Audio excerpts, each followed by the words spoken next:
25শে বৈশাখ অর্থাৎ আগামীকাল সকালে ব্রিগেডে বিজেপি সরকারের শপথ গ্রহণ অনুষ্ঠান। শনিবার সকাল 11টা থেকে ব্রিগেডের নতুন বিজেপি সরকারের শপথ গ্রহণ অনুষ্ঠান শুরু হবে। এই অনুষ্ঠানে থাকবেন প্রধানমন্ত্রী নরেন্দ্র মোদী, কেন্দ্রীয় স্বরাষ্ট্রমন্ত্রী অমিত শাহ। শপথ গ্রহণ অনুষ্ঠানে থাকবেন বিজেপির সর্বভারতীয় সভাপতি নীতিন নবীন। শপথ গ্রহণ অনুষ্ঠানে থাকার কথা রয়েছে বিজেপি শাসিত 20টি রাজ্যের মুখ্যমন্ত্রীরও, এমনটাই খবর সূত্রে। 25শে বৈশাখের সকালেই ব্রিগেডে বিজেপি সরকারের শপথ। কথা বলে নেব আমাদের প্রতিনিধি উজ্জ্বল মুখোপাধ্যায়ের সঙ্গে। উজ্জ্বল,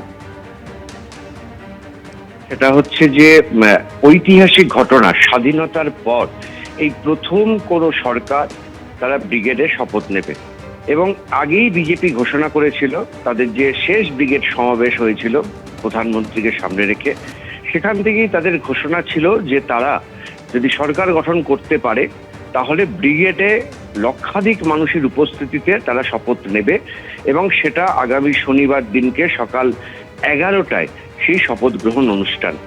এখনো পর্যন্ত বিজেপি সূত্রে যেটা জানা যাচ্ছে যে 20টা রাজ্যের মুখ্যমন্ত্রী তাদেরকে আমন্ত্রণ জানানো হচ্ছে। তাদের মধ্যে অনেকেই শনিবার দিনকে ব্রিগেড সমাবেশে উপস্থিত থাকবেন। আমন্ত্রণ জানানো হচ্ছে বহু শিল্পপতিকে, কমপক্ষে 100 জনের মতন শিল্পপতি ব্রিগেড সমাবেশে উপস্থিত থাকবেন এবং তারা কোনো ঘোষণা করবেন কিনা আমরা জানি না, কিন্তু তাদের উপস্থিতিতেই এই শপথ গ্রহণ অনুষ্ঠান হবে। কারণ বিজেপির পক্ষ থেকে এই বার্তা তারা দিতে চান যে শিল্পে পশ্চিমবঙ্গ যেভাবে পিছিয়ে গেছে, সেই পশ্চিমবঙ্গে শিল্প পুনরুদ্ধারের জন্য এই শিল্পপতিরা নতুন সরকারের পাশে আছে। দ্বিতীয়ত, সমস্ত রাজনৈতিক দলকে আমন্ত্রণ জানানো হবে। প্রথা অনুযায়ী বামফ্রন্টের চেয়ারম্যান থেকে শুরু করে সমস্ত রাজনৈতিক দলের যারা নেতৃত্ব আছেন তাদেরকে আমন্ত্রণ জানানো হবে।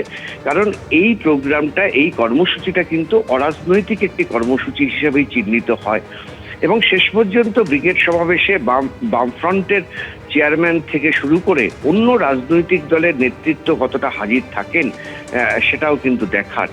প্রথা অনুযায়ী প্রাক্তন মুখ্যমন্ত্রী মমতা বন্দ্যোপাধ্যায় এবং মন্ত্রিসভার যারা প্রাক্তন সদস্য ছিল তাদের কাছেও চিঠি পাঠানো হবে এবং তাদেরকেও আমন্ত্রণ জানানো হবে। কারণ আমরা দেখেছিলাম 2011-তে রাজ্য সরকারের যখন বদল হয় সেই সময়ও কিন্তু এই শপথ গ্রহণ অনুষ্ঠানে বুদ্ধদেব ভট্টাচার্য এবং বিমান বসু দুজনেই উপস্থিত ছিলেন। ফলে এটা হচ্ছে একটা প্রথা এবং সেই প্রথা অনুযায়ী এদের কাছেও কিন্তু আমন্ত্রণ পত্র পাঠানো হবে।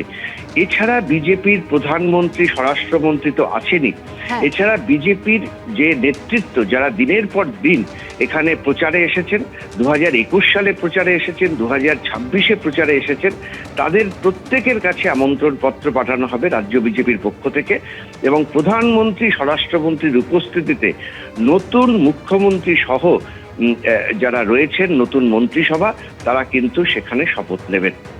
ধন্যবাদ উজ্জ্বল। এবিপি আনন্দ, এগিয়ে থাকে, এগিয়ে রাখে।